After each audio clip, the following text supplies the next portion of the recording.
कपिलवस्तु पिपरहवा में 1898 में बुद्धस्थी धातु मिली तथा जवाहर भी, हीरे मोती जवाहर भी मिले। वो अंग्रेज शासन काल था।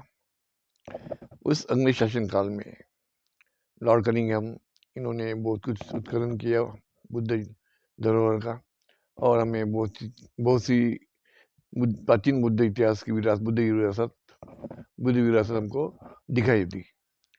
उसी कड़ी में हमें कपिलवस्तु के पिपरहवा में बुद्ध अस्थि धातु मिली थी, कुछ हीरे मोती मिले थे, और कुछ भाग उन्होंने भारत को दिया। वहाँ के तत्कालीन कुछ शासक थे, वहाँ उनको दिया और वो अपने देश ले गए। अभी 7 मई 2025 को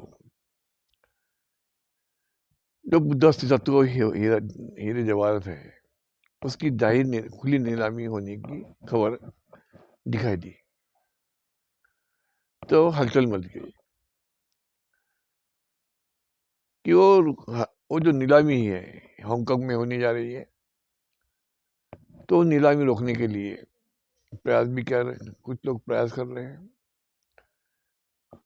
भारत सरकार को विनती की गई, पुरातत्व विभाग को विनती की गई है तो नीलामी रोके और वो बुद्ध अस्थि धातु और हीरे जवाहरत वो भारत लेके आए।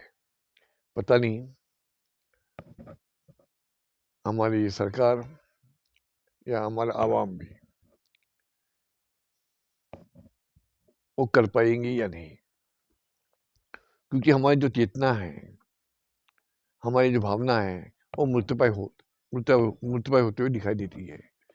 मुझे पिपरहवा में कपिलवस्तु से कई जगहों में जाने का अवसर आया। मैंने भेंट दी, वहाँ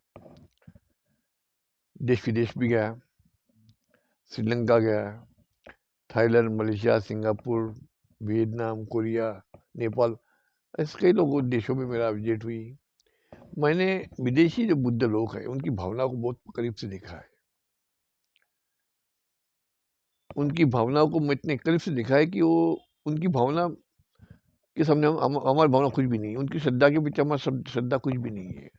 और बुद्ध के प्रति इतनी श्रद्धावान है कि शब्द नहीं मेरे, क्योंकि मैं उन देशों में उन लोगों के साथ रहा हूँ, मैं उनके साथ जुड़ा रहा हूँ मैं, इसलिए मैं उनकी श्रद्धा को बहुत करीब से देखा है, उनकी चेतना को देखा है, उनकी भावना को मैंने देखा है।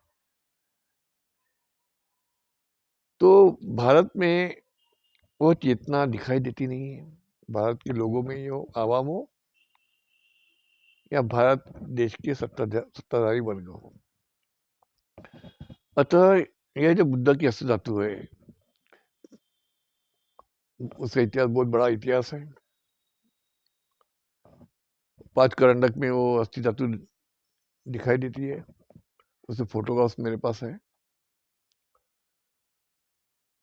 और वो इतिहास, बुद्ध इतिहास, ये भावनाएं क्या वो हमारी सरकार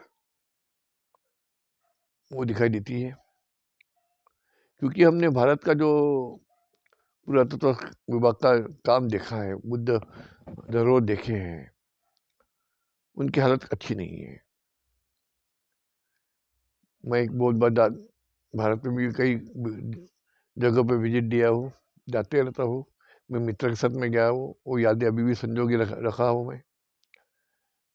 मुझे उन धरातलों पे जाने में अलग से प्रेम महसूस होता है। मुझे प्रेम उस प्राचीन धरोहर के प्रति मुझे बड़ा प्रेम है। अतः उनकी रक्षा, उनकी सुरक्षा करना ये भारत सरकार पुरातत्व विभाग का दायित्व भी है, और नए संशोधन करना चाहिए। मैं श्रीलंका में देखा कि उनके सरकार ने जो बुद्ध स्तूप है उनको रिकंस्ट्रक्ट करने का कोशिश की है। तब तत्कालीन राष्ट्राध्यक्ष उनका प्रोग्राम था, मुझे भी उसी समय श्रीलंका गवर्नमेंट ने बुलाया था। कई जगह मैं गया श्रीलंका में, ऐसे कई देशों में मैं घुमा हूँ मैं। तो उनकी जो भावना रही है बहुत ही श्रद्धा अच्छी रही है बुद्ध के प्रति। तो हमें वो धरोहर को पाना है, बुद्ध जाति को लाना है। अभी देखना है 7 मई कल का दिन है, कल क्या होने वाला है हम देखेंगे। प्रयास बहुत हो रहा है रोकने का, अतः वो प्रयास सफल होना चाहिए, हम यही आशा करते हैं। और क्योंकि हम देख रहे हैं बुद्ध गया का इशू देख रहे हैं, अभी तक सॉल्व नहीं हो पाया है।